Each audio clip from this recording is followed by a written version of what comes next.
ഒരു ഘട്ടത്തിൽ നമ്മൾ ഡോക്ടേഴ്സിന് അറിയാണ് നമുക്ക് അധികകാലം ഇനി കണ്ടുകൊണ്ട് വായിക്കാൻ പറ്റില്ല എന്ന് അറിഞ്ഞു തുടങ്ങിയപ്പോഴാണ് വായന ഭയങ്കര ജീവനായിട്ട് തോന്നുന്നത്.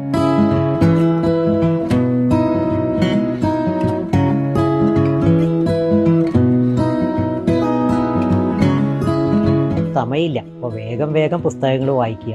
കഴിയുന്നത്ര പുസ്തകങ്ങൾ എവിടെ നിന്നൊക്കെ കിട്ടുമോ, എത്ര സമയം കിട്ടുമോ എന്നും അറിയില്ല, അത്രയും സ്പീഡിൽ വേഗത്തിൽ വായിക്കുക. ഒട്ടും ക്ഷമയില്ലാത്ത ഒരാളായിരുന്നു ഞാൻ.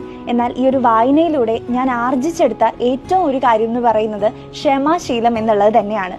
വായിക്കാത്ത മനുഷ്യർക്ക് ഒറ്റ ജീവിതം മാത്രമാണുള്ളത്, എന്നാൽ വായിക്കുന്ന മനുഷ്യർക്ക് ഒരുപാട് ജീവിതങ്ങളുണ്ട്. പട്ടിണിയായ മനുഷ്യ, നീ പുസ്തകം കയ്യിലെടുത്തോളൂ, പുത്തനൊരായുധമാണ് നിനക്കത്. ആങ്സൈറ്റി, ഡിപ്രഷൻ പോലുള്ള കുറച്ച് മാനസിക പ്രശ്നങ്ങൾ എനിക്ക് ഉണ്ടായി. പക്ഷെ നമ്മുടെ ചില ജീവിത സാഹചര്യങ്ങൾ കാരണം, നമ്മൾ കടന്നുപോയിട്ടുള്ള നമ്മുടെ ചുറ്റുപാട് കാരണമൊക്കെ ഉണ്ടാകുന്ന ഒരു ചെറിയ പ്രശ്നമായിരുന്നു. ഒരു വരി കടമെടുത്ത് പറയാനാണെങ്കിൽ, മുഹമ്മദ് അബ്ബാസിന്റെ വിശപ്പ് പ്രണയ ഉന്മാദത്തിലെ ആത്മഹത്യക്കും ഭ്രാന്തിനും ഇടയിലെ ഉൽപ്പാദനത്തിലൂടെ ഞാൻ കടന്ന കാലം അത്രയും എനിക്ക് പിടിക്കാൻ ബലമുള്ള കൈവരികൾ തന്നത് ഞാൻ വായിച്ച പുസ്തകങ്ങളാണ്.